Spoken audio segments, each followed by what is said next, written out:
My name is John, and this is my good buddy Andy, and you're listening to the Packers Blitz podcast. This podcast is done by two diehard Packer fans who survived the dark times of the 1980s and live to talk about it. By the way, if we get this episode out tonight, which I intend to, Packer Blitz fans, you're probably going to wonder, hey, don't you guys usually do on Mondays?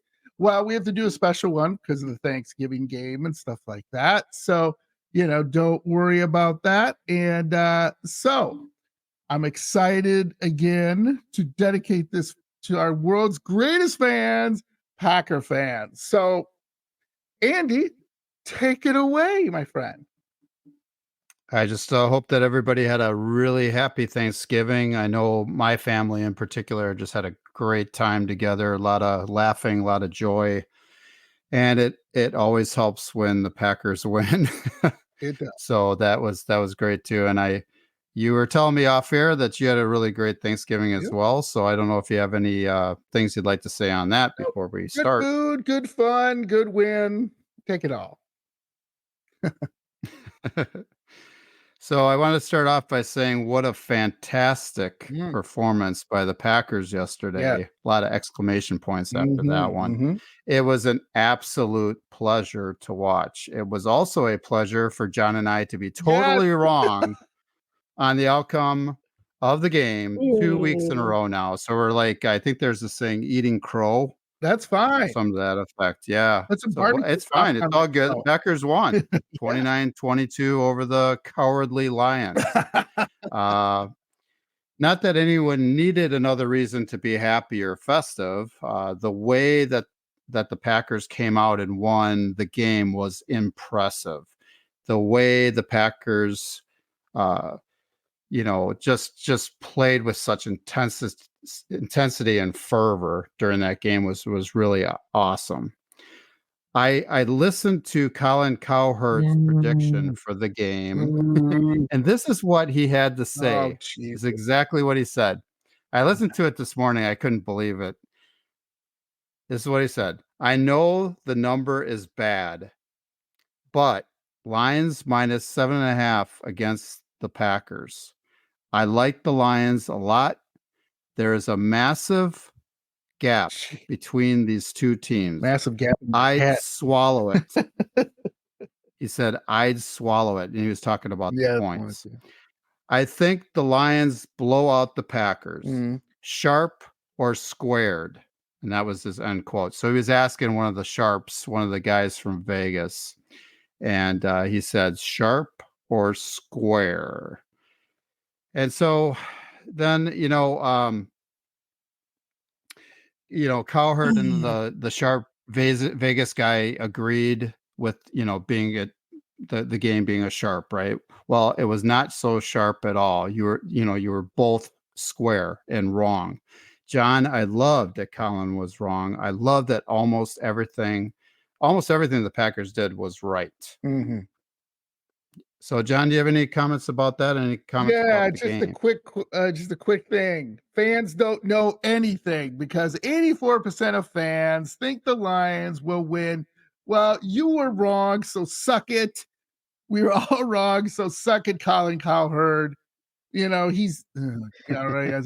But I'm glad I'm wrong. I just want to add something just really quickly. I know we'll get into this in the game review, but Andy, this is the first time that I really saw the Packers ready to play on all levels. Because usually what happens is when we travel in a short period of time, like we play, Sunday, then we got to play Thursday night game, usually doesn't go so well. Or if we're playing at home, maybe a little bit better. But this is the first time where it just seemed everybody was on the same page again. Everybody knew what they were doing. Everybody just, even when the Detroit started to come back, it was like nobody panicked. Nobody seemed out of sorts.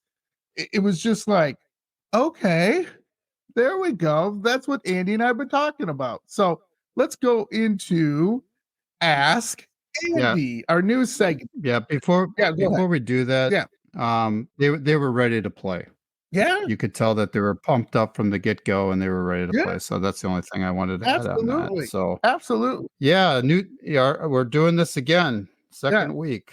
yes. Ask Andy. Ask Andy. I should have a theme song for you. So ask Da, da, away. da, da, Would you? da. I don't know. I'll work on a theme song for you. Um, all right. So my first question is, well, I was going to say after the Lions game, is it a realistic possibility that the Packers will make the NFC playoffs? Andy, your answer. So, Packer Blitz fans, just listen to our last podcast, episode 50, for some in-depth analysis and number crunching on whether or not the Pack can make it back to the playoffs. So make sure that you listen to episode 50. I would say definitely, positively, yes. Mm, They do have a good chance of making the playoffs. They have a fantastic chance, by the way. During the night game with the 49ers routing the Seahawks on NBC, I saw a graphic up on my TV screen of the playoff picture in the NFC, and the Packers logo was up there. mm. That's all anyone needs to know. Two of the teams trying to make the NFC playoffs, the Commanders and the Suckhawks, both got smoked Yep. yesterday. In particular, the Seahawks are now 6-5. However, they have to play a brutal schedule the next 3 games. They're at the Cowboys, at the 49ers. Ooh, Yes, they're playing them once again. They're at the 49ers and at home against the Eagles. So they've got 3 games against really the top 3 teams in the NFC. wow. And most likely they aren't going to win all 3 of those games, No. and they're going to be lucky if they win any of those Yeah. games. So realistically, they probably got to go, probably 2-1, at least get a couple of those games. Maybe 1 and 2, they still might be able to make the playoffs, but they lose all 3 of those games, and they're going to probably be on the outside looking in. So right now, 6-5. They got 3 tough games coming up.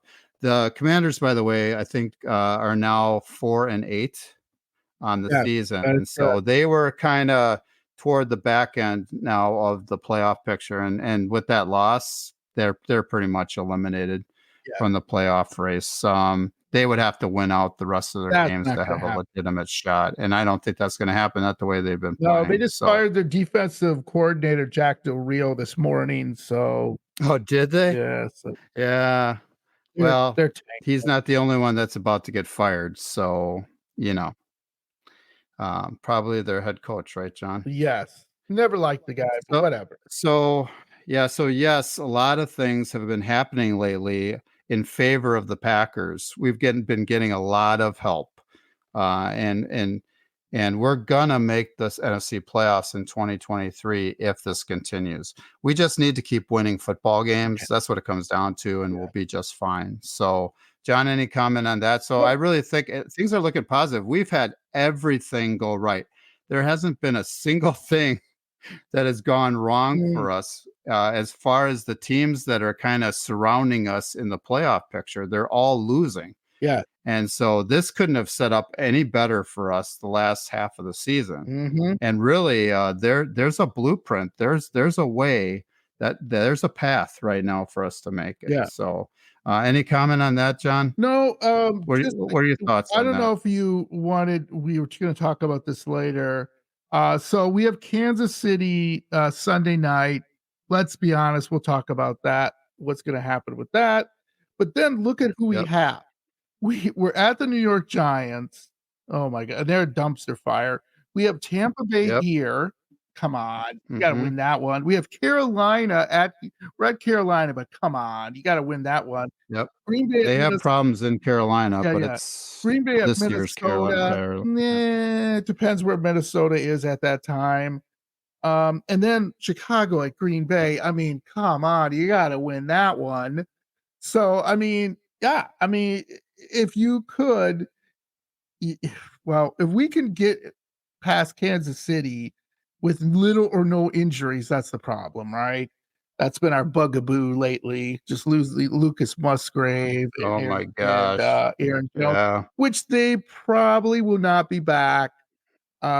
We just can't take Yep. any more hits. We just can't. But that was it. Anything else before we get to the next question? Nope. Okay. So all surprises, and my eyes couldn't believe what I was seeing during the Detroit game. Christian Watson? Is he finally getting going, Andy? Well, Christian Watson surely showed up yesterday on Thanksgiving Day and ate up the Lions secondary, Oh, didn't he, John? absolutely. He had a true Thanksgiving feast, just not the traditional turkey or ham meal, but he had some lion meat instead, like he had, just got back from an African safari. John, football fans, animal lovers out there, no lions were hurt or injured during the game or during this podcast for that matter. Just the Lions defensive players. Watson led the Packers with 5 receptions for 94 yards and a touchdown, which is good, trending upward. He had his best game of the season. Yes, he At least did. I think so, John. Don't you? Absolutely. That's what my Yep. question was for. Like, is this finally Right. turning the Yeah. corner? No. Right. Yeah. The only other game that he had a big catch in was against, I believe, the Raiders, Yeah. and that was a 70, 77-yard whatever. catch. But he really did not do anything else in that No, game. he did not. And so he played a significant role in our win yesterday. So that's pretty awesome. However, I would temper expectations a little bit moving forward. Mhm. First of all, Watson was running his routes super fast on turf and indoors. Second, he continues to be in wrong spots. Like on Jaden Reed's touchdown catch with multiple defenders around him, which was amazing, by the way.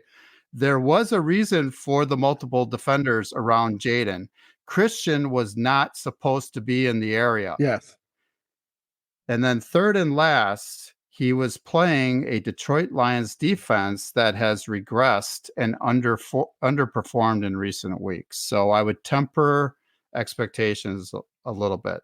So my answer to the question is that I hope that Christian Watson is finally getting going. He scored the last 2 games. I'm not going to say that Christian Watson is back until I see a streak of, 4 to 5 games of consistent, impactful play.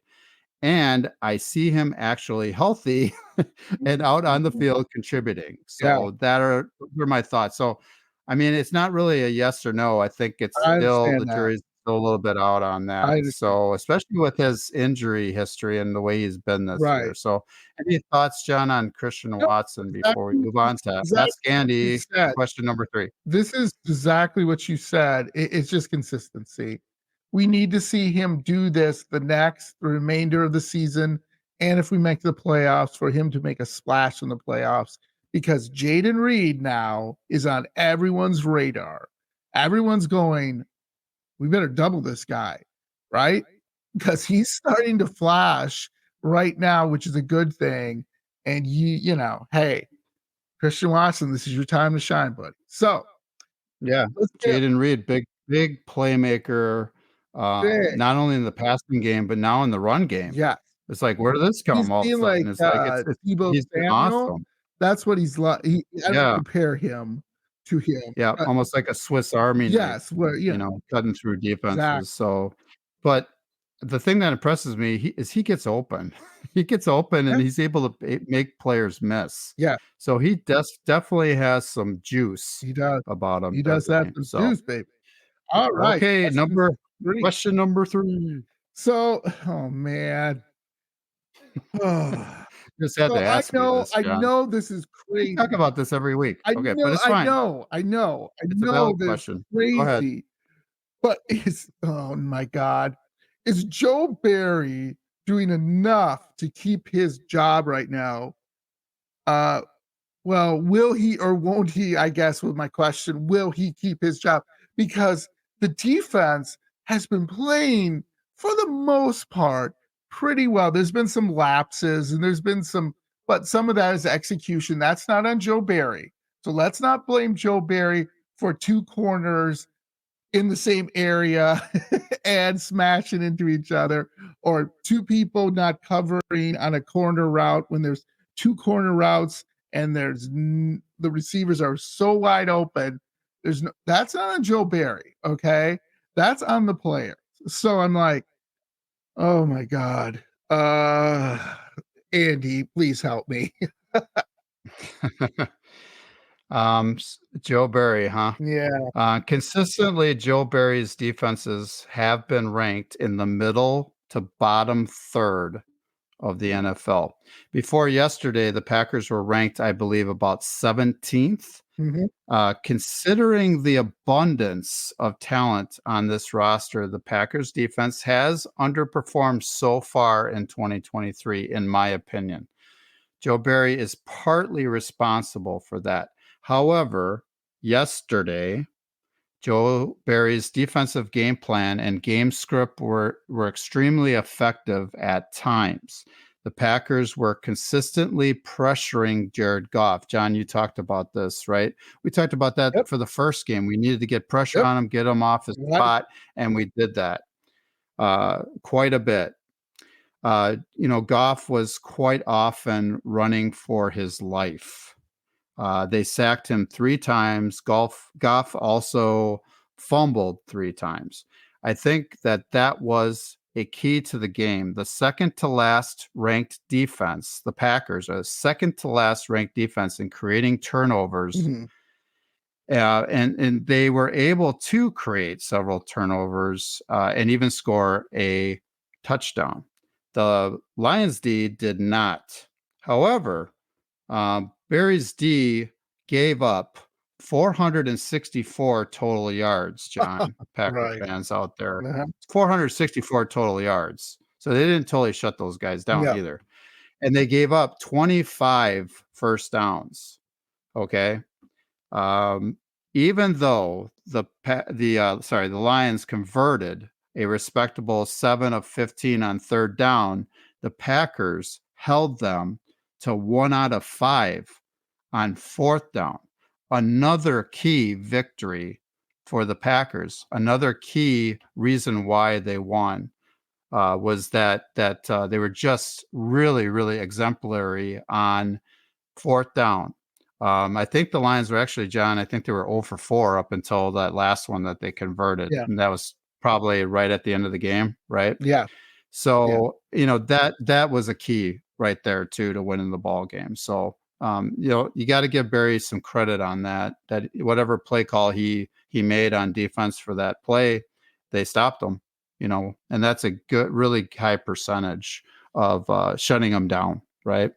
Right. To be able to do that. Right. That's pretty awesome. For the second straight game, the Barry-led D could not stop any of the Lions playmakers. So I did want to mention that. Wide receiver Amon-Ra St. Brown had 9 receptions for 95 yards and a touchdown. Running back David Montgomery had 17 touches, 17 rushes for 71 yards and a touchdown. Running back Jahmyr Gibbs had 11 rushes for 54 yards and 4 catches for 19 yards receiving. Tight end Sam Laporta had 5 catches for 47 yards and a touchdown. So pretty much the 4 main playmakers that John and I talked about on the last podcast, all of them were successful during the game. So all I'm going to say is Barry's defense didn't eliminate any of those players. So sometimes you have to be able to do that to succeed, right, on defense. Yes. So, and unfortunately they didn't. So that's really disconcerting from the standpoint it's happened a second straight game, because it happened during the Chargers game as well. I think that the Packers front office should make a determination on Joe Barry's future based upon his body of work. If they do that, they will fire Joe Barry and will bring in somebody who has a defensive acumen that suits the scheme and its players. Someone who can develop this young defensive roster into a unit that is in the top 10, not the bottom half. Packers, fire Joe Barry. That's an exclamation point. So, John, not to be a downer, but those are my thoughts about Joe No, Barry. no, They haven't changed. You good. have to look at his total body of work, and he has not had really any top defenses the entire time that he's been a defensive coordinator, especially for us. And so I think with what we've invested in the draft on defensive players and the roster that we have, we should be better than we are. I just feel that way very strongly about that, and I continue to feel that way. So, any thoughts on that, John? Yes, I On the future of Joe totally Barry? agree. I totally agree with that. I just think the people just look, are you winning? Great. Just keep things consistent, right? Like that is an ad nauseum word we're using all the time, because once you start, like we talked about podcast episode 50, once you start offensive coordinators, and we're talking with Herbert and stuff, the reason he is not, in my opinion, truly elite is because they keep changing offensive coordinators on him. The quarterback from the Los Angeles Chargers, and that's why he's good, but he could be great if you had the same guy in there helping him. And I'm like, I just think the Packers are going to keep him. And I think that's a huge mistake, because on defense, you can slowly move people around and move the pieces around to fit this. And, he can always fall back on, I haven't had my starters in there. A bunch of guys have been injured. A lot of guys are playing on, injuries. And you know what? Everybody's that way. So it's not like you're the only one, Joe Barry. So I agree. We have to fire him in the offseason, and bring somebody in. If I was Lafluer, that's what I would Yeah. do. But again, like we talked about, Lafluer might not be there either. So it depends upon what happens. But Yeah. So Yeah, anyway, the thing that's a little bit disconcerting, John, is that you would think they would have someone on the defensive staff I don't think so. that would be someone that would be waiting in the wings, so to speak, so you No, could have a smoother transition.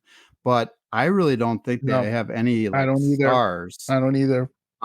in the defensive coaching staff No, that could take over. nope. So that's something that Goody and Lafleur need to take Well, responsibility for, because they could have found a way to have somebody waiting in the wings if Joe Barry faltered, yeah, right? and they reached out to the offseason, Wisconsin Badger fans, Jim Leonard.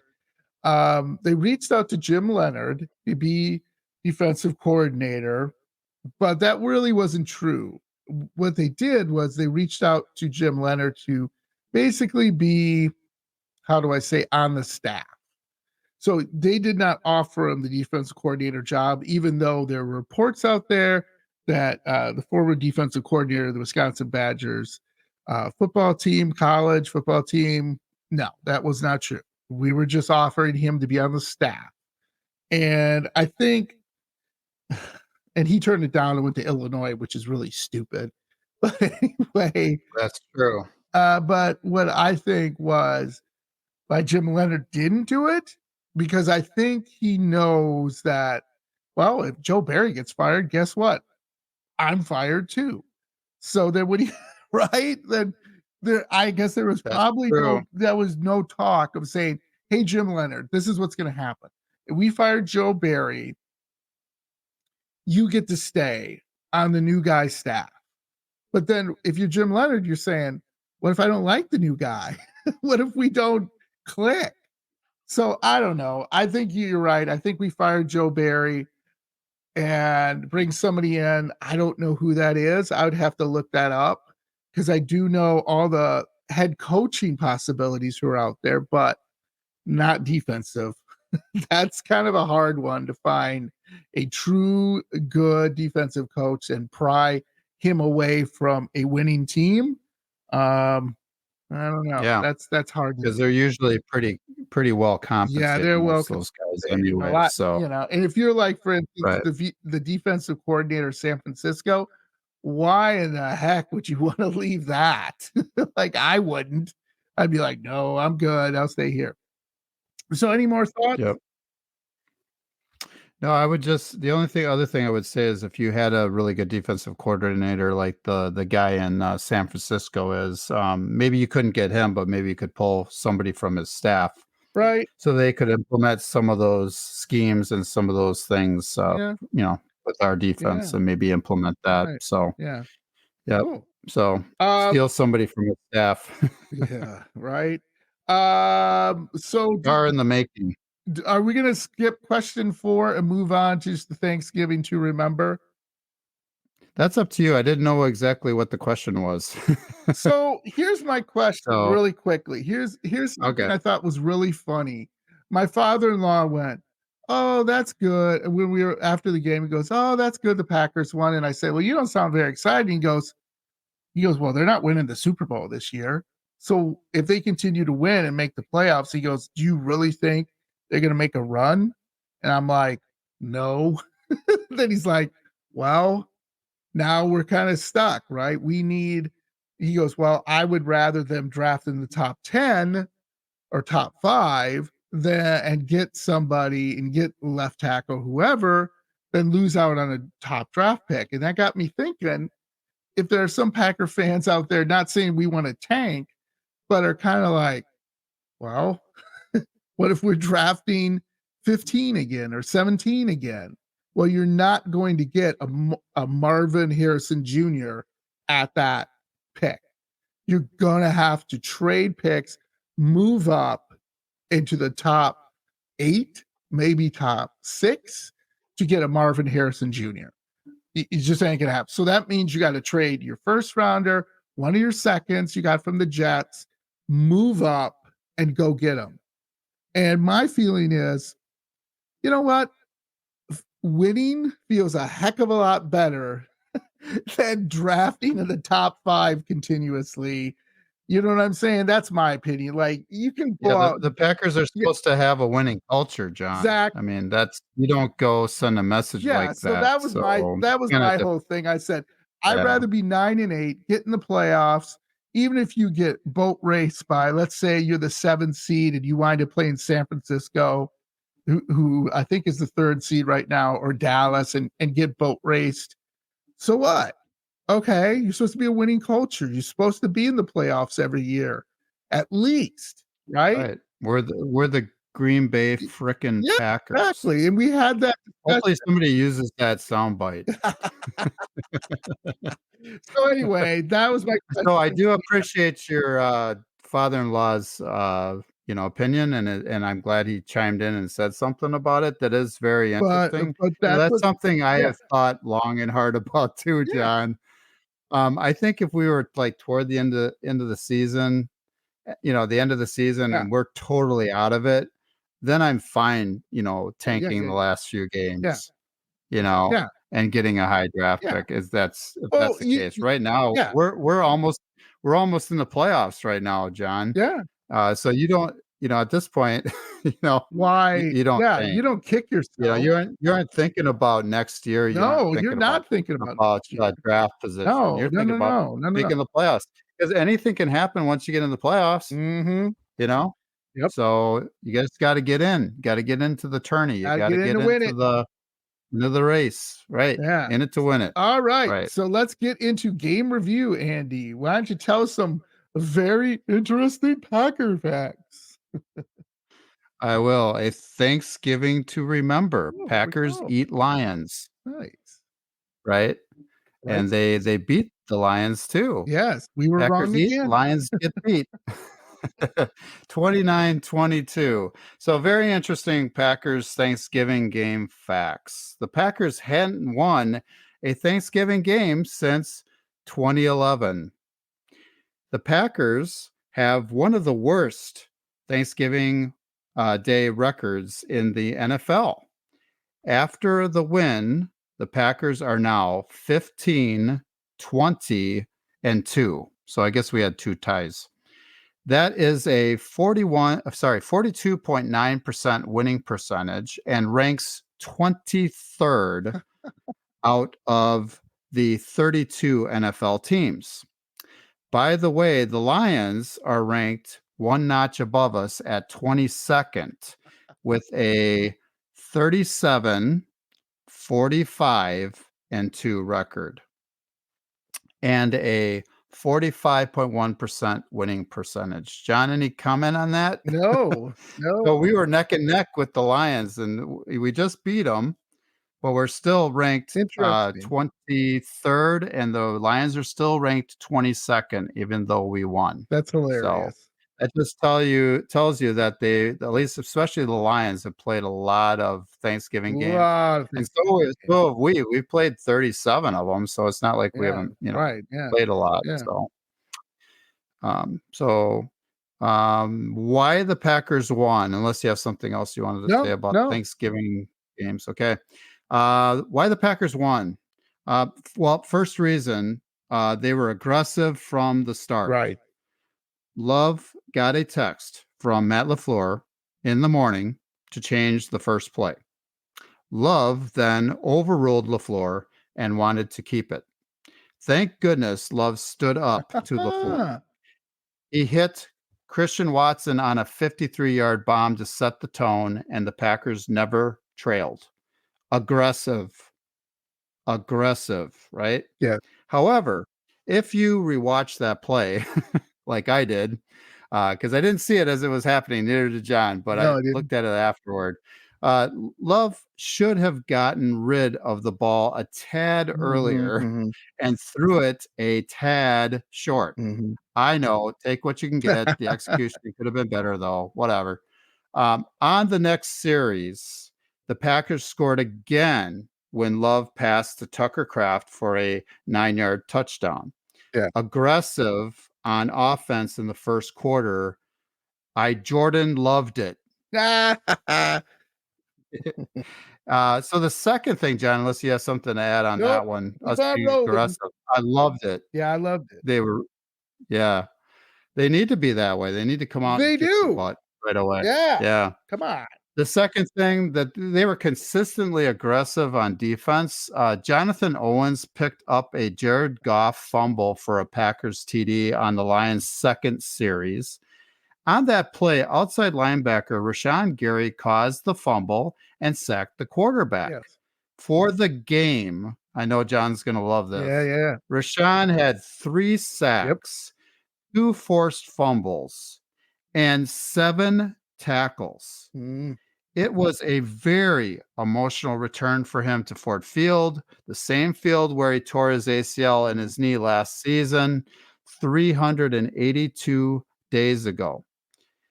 Matt Lafluer, actually it's 383 now, but whatever. So Matt Lafluer gave him the game ball. It was very emotional and heartwarming to see Rashawn Gary receive that. A lot of tears were shed in the Packers locker room. According to Wendell Ferreira of A to Z Sports, and this is what Wendell says, Gary has 8.5 sacks for this season, including 2 3-sack games. He's on pace to finish the year with 13 sacks, which could be his career best. There you go. And also the first time in which he had double-digit sacks. End quote. By the way, a shout out to Owens, Jonathan Owens, who had 8 solo tackles. 8 solo tackles from the safety position and 4 assisted tackles. John, 12 tackles in the game. I know. Which he was all over the field. So they were calling his name a lot. Yeah. And even during the game, they're like, the announcers are like, we're calling Jonathan Owens' name a lot. Yeah. And it's true. They were, because he was making tackles all over the place. So great job, Jonathan Owens. So that's the second thing. The third thing, there's so many things with this victory. Quarterback Jordan Love played really well once again. He was 22 of 32 for 268 yards and 3 touchdowns. And again, the key, no interceptions again. Aaron Rodgers and Jordan Love J-Love, I like to call him for short, have the identical stats after the first 11 games of their careers in 2 categories. 2,599 passing yards, exactly the same, Wow. and 21 total touchdowns, exactly the same. John, Packers fans, that is insane. That is insane. J-Love is off to a great start. So I figured I'd mention that one. Wow. John, anything before I move on? No, you gotta So remember, he's had drops too. So he could I be know over a lot of he them could be at close to 3,000 yards, if not over 3,000 yards. So, very easily. easily. Right. Yep. So the fourth thing, Christian Watson had 5 catches, 94 yards, and a touchdown. Another reason why we won, right, John? Yes. And we kind of mentioned that Right, before. right. Just wanted to mention it again. The youngsters on offense, this is the 5th thing, contributed again. Tight end Tucker Kraft, 2 catches, touchdown. Dual threat wide receiver Jaden Reed had 4 catches, a touchdown, and then he had a couple rushes for 16 yards. Youngster wide receiver Malik Heath, 4 catches for 46 yards, and was second on the team in those 2 categories. So he had 4 catches for 46 Nice. yards. So great job, Malik Heath. The 6th reason why we won, the Packers overcame injuries to several key players that kept them out of the contest, like Jair Alexander again, Aaron Jones, and Luke Musgrave. John mentioned him before. He had a lacerated kidney, and he's on IR right now. Yikes. I think he fell on a ball. He fell on the ball Yeah, during the something last like game that, during the yeah. Chargers, and he lacerated a Yeah. kidney. So he actually got sent to the hospital right away because Right they after were the worried game. about him. Yeah. Right. Yep. And then the last thing, the 7th thing, the much maligned lucky 7. The much maligned Packers offensive line played better in the trenches. The Packers continued their rotation at left tackle with Rasheed Walker and Yosh Nijman alternating series. Did you know that, John? Yes. They were alternating? Okay. Yes. They did that again this game. The coaching staff thought that competition would help raise the level of play of both. No. So whatever works, right, John? Again. Whatever works. Again. So, John, any comment on those, keys Just to victory on yeah, the, why the Packers won? yeah, just really quickly. So they showed the injury report, and they showed the Packers, and there was like 10 deep. It was ridiculous. Probable, questionable, doubtful. And then they showed the Lions, and there was one guy on there with a sprained wrist. That was What? it. That was it? That was it. Come on, just wrap it up and get out I there. know. Well, Sprained wrist, come on. they're probably thinking Lions fans and the coaches were like, "Oh, we're gonna kick the crap out of these guys," which everybody Yeah. thought, and Colin Cowturd thought that too. That's an Yes. easy one to go to. Blowout. I just think this is what shows you in the NFL. This is why I love the NFL. If you are not ready to play, you could be the best team that day because you're ready to play. Doesn't mean you're most talented, doesn't mean you have the greatest quarterback or whatever. We have proven, Packer fans have seen that. We have gone out how many games where we're like, we have the best quarterback, we have the best offensive line, we have the best receivers, we have a pretty good defense, whatever, and have lost and have been humiliated to teams who come out with a second string quarterback and like a really good defense, or they just schemed everything right that day. So this is why, again, I just love to watch this because you just don't know. You can sit there all day, with the exception of a couple teams here and there.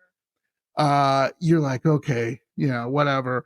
But you got to watch Any it. given Sunday. Yeah. Any given Yeah, Sunday, like they John. say, any given Like Sunday. the saying goes. You just can't go in and just do this. So that goes into the next section here, Andy. If you want to, why the Lions punch themselves in the face. So you talk about Yeah. that.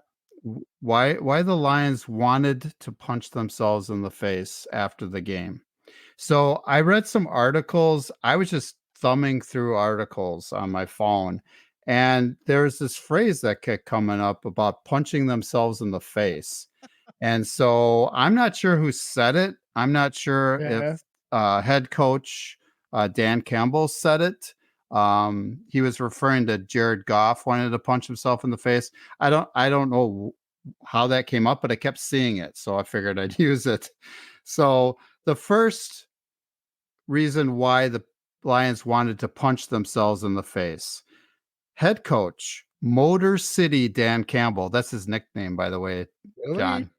Motor City Dan Okay. Campbell, or MCDC for short, called a fake punt Stupid. on his own 23-yard Dumb. line, right? They're dumb. I was like, what is he doing? What are you doing? The Lions ran the ball trying to pick up 4 long yards. They tried to run the ball. Mm-hmm. Face punch. Thanks, bud. John, I probably would have called a pass on that. Yeah. Or something. Right. Because them getting 4 yards on a run, we had our defensive players in there. I think it was Lucas Van Ness made the tackle on that. Yeah, they were ready. And they were kind of ready for that. Yes, they were.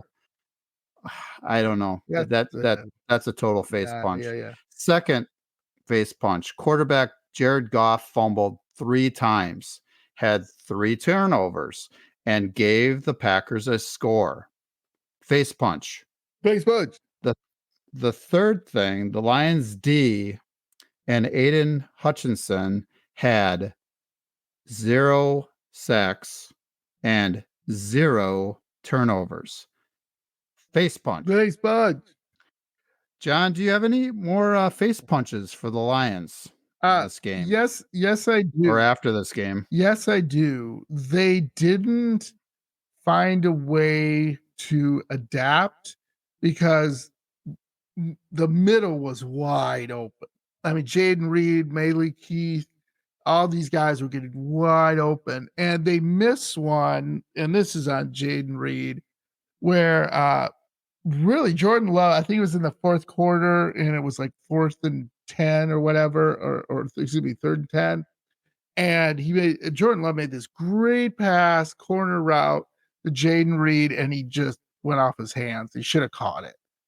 And they just didn't make. Normally, we're like talking, oh, they make the changes and everything at halftime, and stuff like that. And we never do. Well, this time it seemed the Packers did. And I think Dan Campbell, and I believe this to be true, I really believe the Detroit Lions thought, we're going to win this game. We could win this game one hand tied behind our back. And then they realized, the Packers really came to play.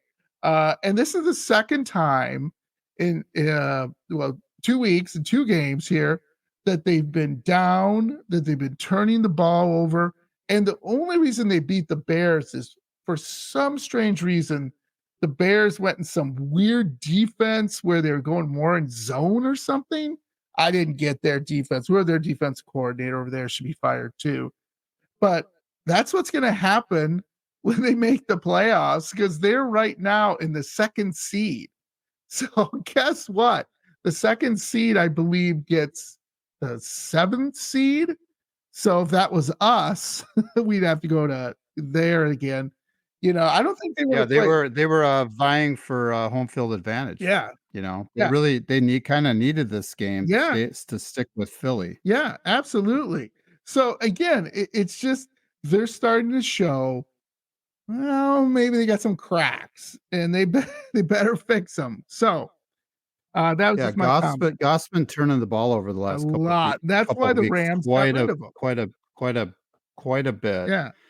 So and for them to get the top seed, they're going to be playing at home, and he typically does really well. Yes. At Ford Field. Yeah. So that's a distinct advantage to be able to get that. The other thing I wanted to mention, Jaden Reed didn't catch that one pass or whatever, and he probably should have. Yeah. But that touchdown pass he caught was unbelievable. Yeah. That was highly contested. Very contested. There were like, how many guys were Like on it? 3 Like guys. three guys. Yeah. Okay. And they Jordan Love threaded that one in perfectly. That was an absolutely perfect pass. But Jaden made the catch in a lot of traffic and right in the middle of the field.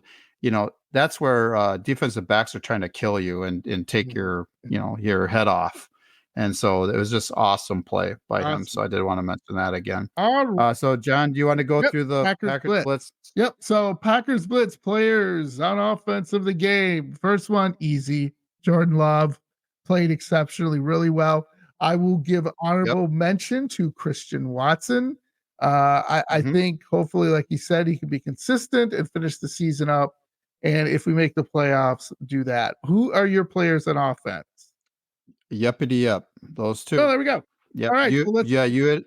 Yep. So I added one on defense. Hopefully you're in agreement with me on that. So I'm told Rashawn Gary had a career game. I mean, he did everything. He was a madman. Yeah. I mean, he did everything he possibly could to win that game pretty much all by himself. Yeah.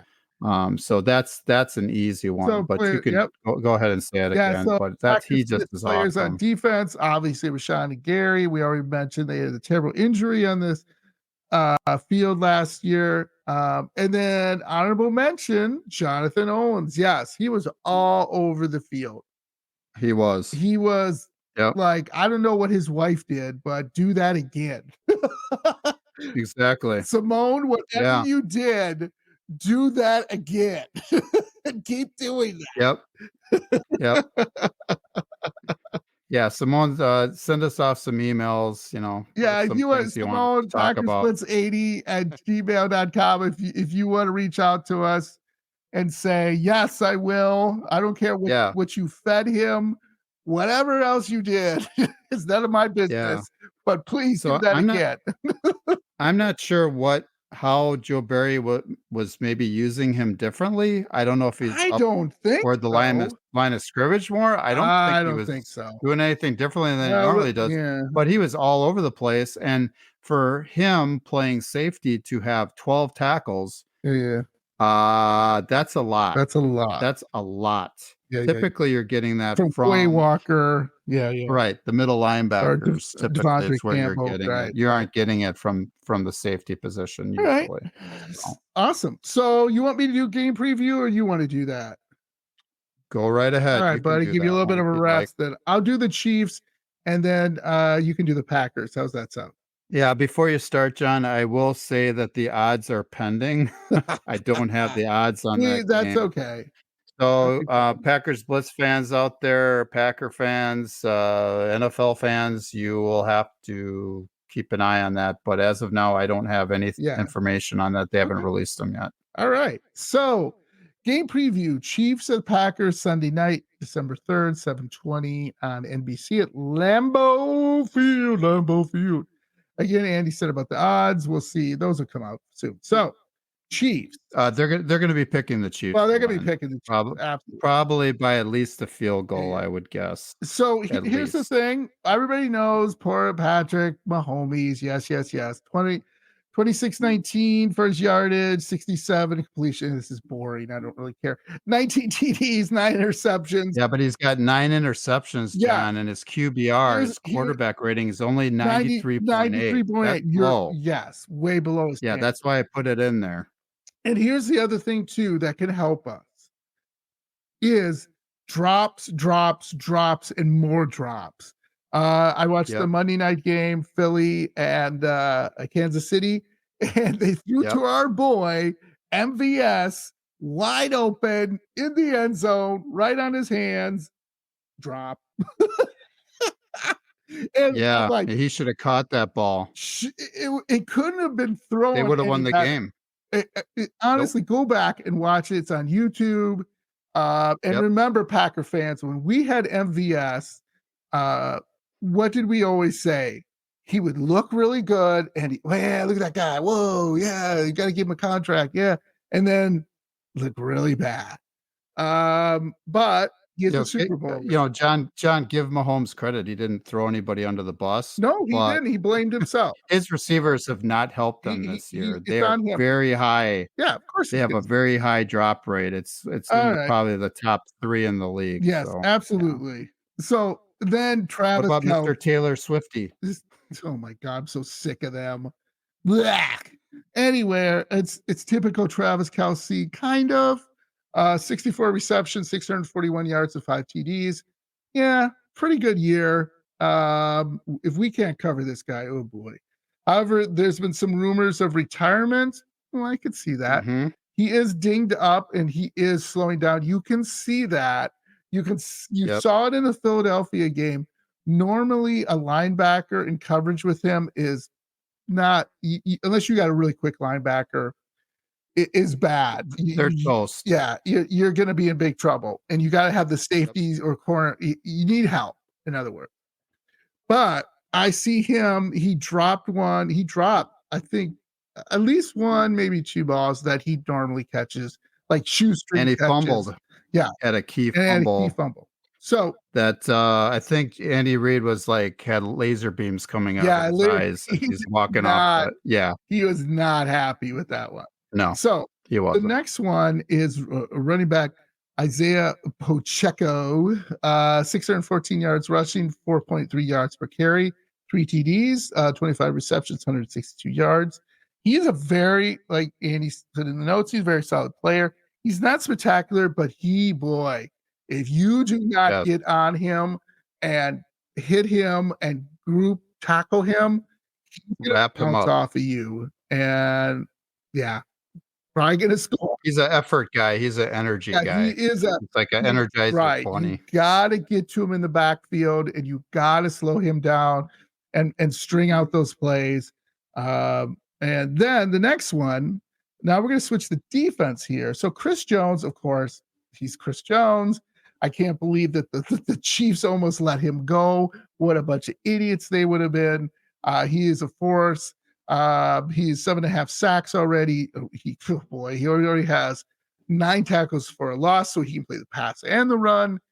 He's one of those guys when you need him, like it's 3rd down and 5, and it's 4th and whatever. Right. Yeah. Right. Yep. And you really need it to get to the field goal range or to get into the red zone.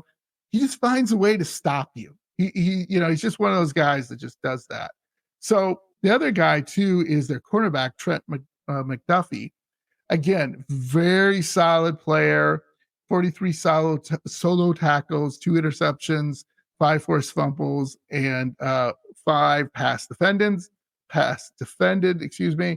He is, again, another guy you got to look out for. If you're throwing over that side of the field, he's going to really make these rookies work for it. That's why I think this is Christian Watson, if he's going to show what kind of player he is and he gets matched up against this guy, here you go, man. You asked for the best, now you got it. And then they're he tandems up with Ladarius Sneed, I believe, on the other side, and Sneed's a good player as well. But McDuffie is a younger player that they drafted a few years ago, and he's turned into a real player for them. So they drafted like 3 or 4 cornerbacks one draft, a whole bunch of defensive backs, and all of them are playing well for them. So that was one of the reasons they won the Super Bowl last year. Absolutely. So I figured I'd add that. Sorry, John. Continue. Awesome. And everybody knows kicker Harrison Butker.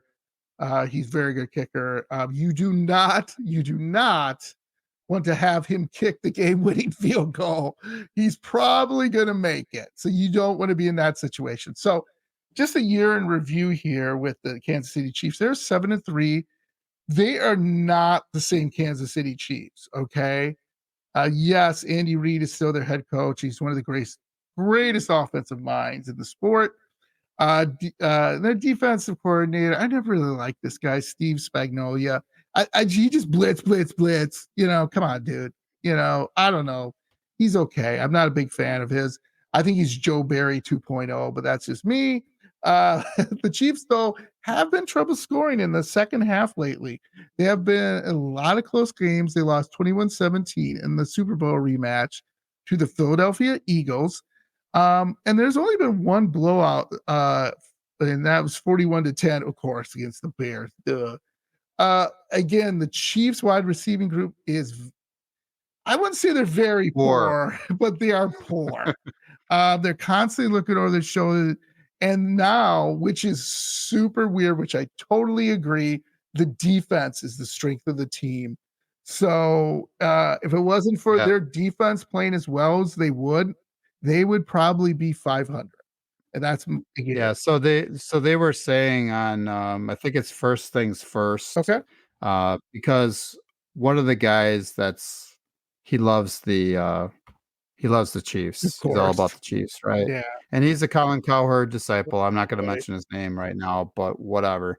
But they were saying the two offensive tackles that they have this year are not protecting Mahomes as well as in the past as last year. So he's constantly almost has the yips where he's always looking over his shoulder. So, that's part of the reason he's been a little bit more uncomfortable than normal. So I figured I'd just mention that too. All right. So that's really it for the Chiefs. They're still a good team. We do have to be aggressive. I would say, just like with Detroit, you got to come out and be aggressive, and kind of go from there with them. So let's get to our Packers. What do you got on them, Andy? So the 5-6 Packers have won the last two games, of course. The Packers D has kept them in games all year.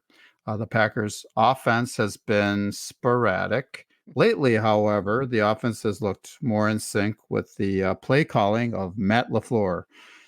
The offense has come up with some big plays down the field. The young players have stepped up their game. And most importantly, Jordan Love has looked more cool and confident. So John, we're gonna win, right? Yeah, we're gonna win by 30, man. We're gonna No, we're not. Do you want me to give my prediction right now? Yep. Okay. Go right so ahead. I think it's gonna be a lot closer game, and I'm probably wrong about this again. But Chiefs 21, Packers 17. I think the Packers are gonna keep it close. I think it's gonna come down to the Chiefs defense. But if we lose 21-17 to the Super Bowl champions, I'll take that every day. That's a win. That is a win. So, Andy, what do you think? Yeah, just like you thought we were going to win. Just kidding. We're going to win 70-20. Yeah. The Dolphins beat the Broncos earlier this year. Not the. So what's going to happen is the Chiefs defense will stop the run and force the Packers to pass. Yes. The problem is that the Packers won't be able to throw the ball against a very good Chiefs secondary. Not enough, at least. Plus, the Chiefs can get after Jordan Love and are third in the NFL in sacks with 36 on the season.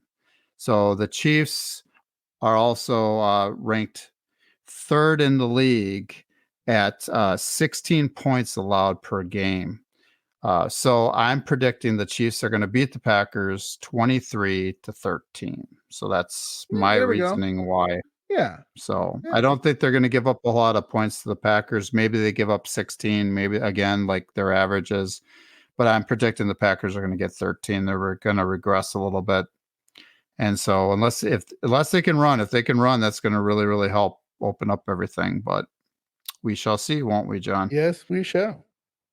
So we're going to move right on to the conclusion. We're going to try to keep this under an hour. We're going to be really close. Really close.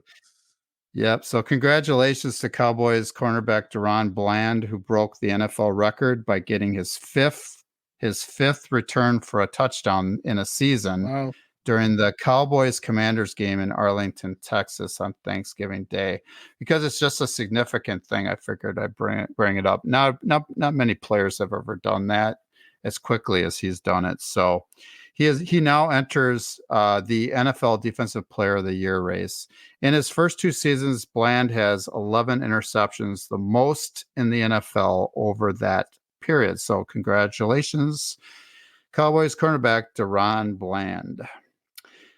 So on to the Packers now.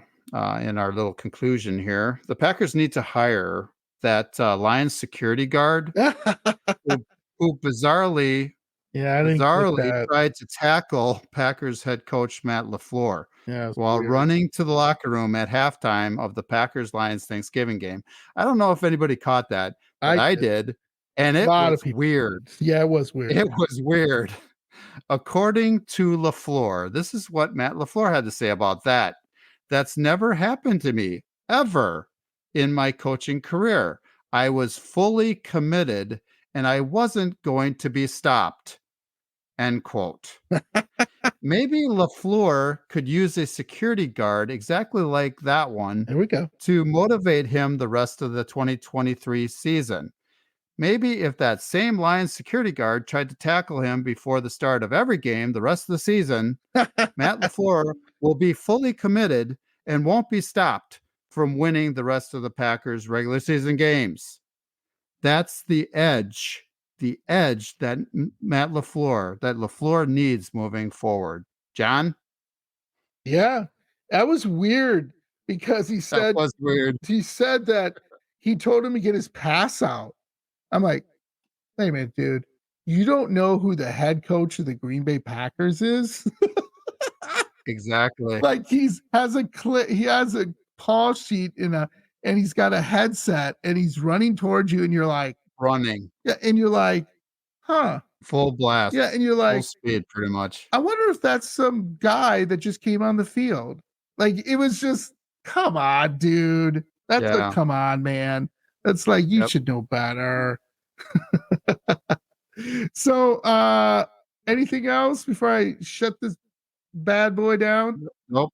Okay. I'm really happy for everybody. Yes. Hopefully, again, everybody had a happy Thanksgiving. I know I did. I know John did. So Yes. that's two people that did, and so hopefully the rest of our fandom out there, Yeah. Packers Nation, had a great Thanksgiving, and it's not over yet. I'm going to one tomorrow. Nice. So happy Chatting 'em up. Thanksgiving again for us. Yeah. So, everyone, just remember, please hit like and subscribe.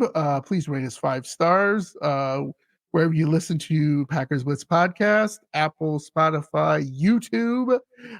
Make sure, you leave us a comments at PackersBlitz80 at gmail.com, and go Pack Go.